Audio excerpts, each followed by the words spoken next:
Well, I've been doing some testing on how exactly power can be transmitted through the ground.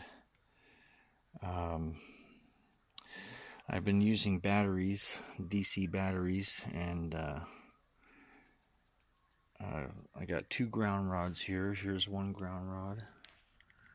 I got this kind of dirty white wire connected to this ground rod here, and I have this ground rod that's connected to the negative of this battery, and that's connected to these batteries all together.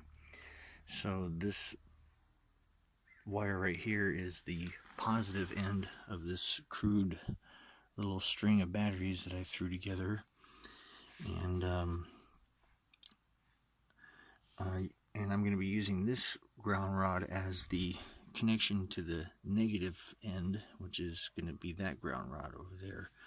So this wire, the dirty white one here, I'm going to just crudely show. See, I got this one, this wire connected to the plus end of the battery string. So you can see that power does go through the ground.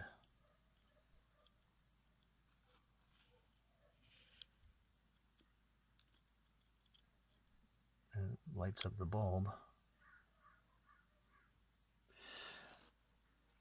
So the negative end of the battery string is putting current through the ground, out this ground rod, to this wire right here, and it's and that is the actual rough way that they used to hook what is it, the telegraph, or the electronic telegraph stations together. They used to hook instead of hooking two wires and stringing two wires from station to station, they just put one end of their battery to a ground and strung one wire to from station to station, and they just had another ground rod at the other station. So this has been known for quite some time that you can have power go through the ground like this. But what I'm thinking of doing is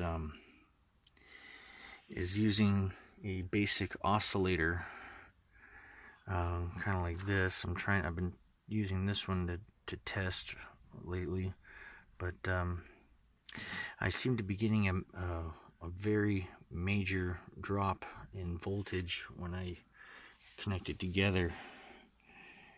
See if I can crudely connect this together here.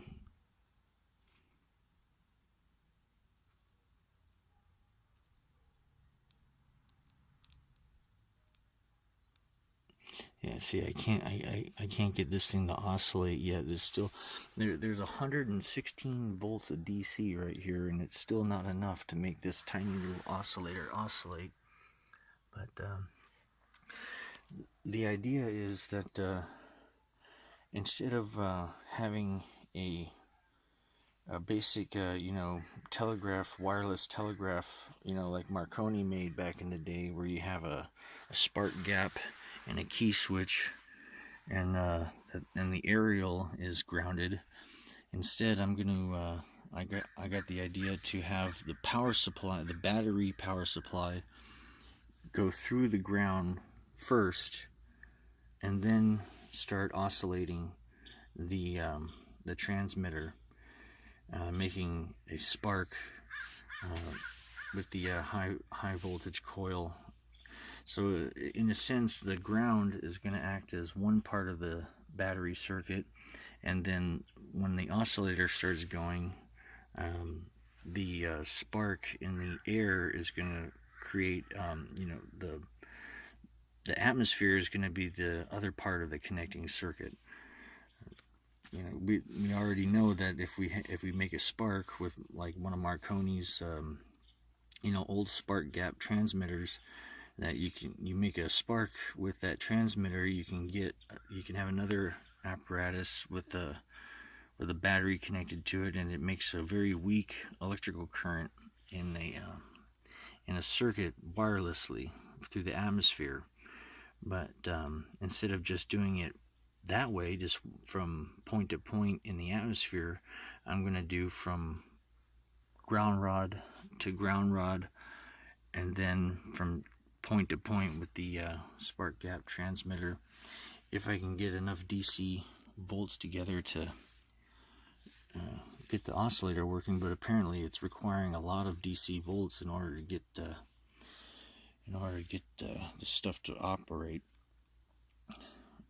There's about 116 volts of DC right here, and when I hook something up, like say this bulb for example, it drops down to about 53. So there's quite a bit of resistance in the ground.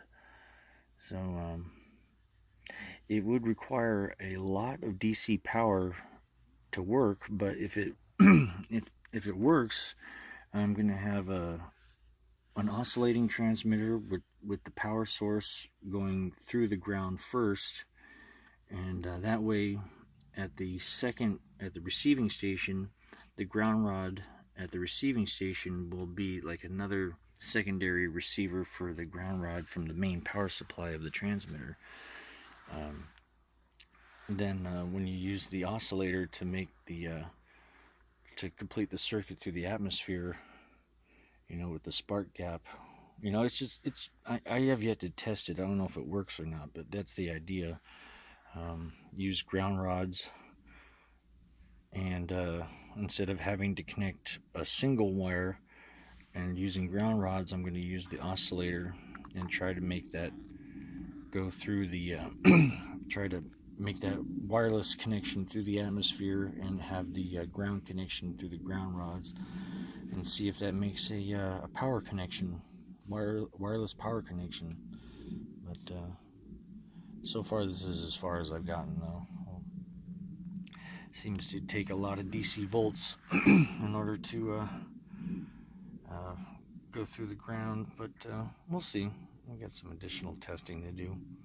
But anyway, there's a real brief video on how my progress on trying to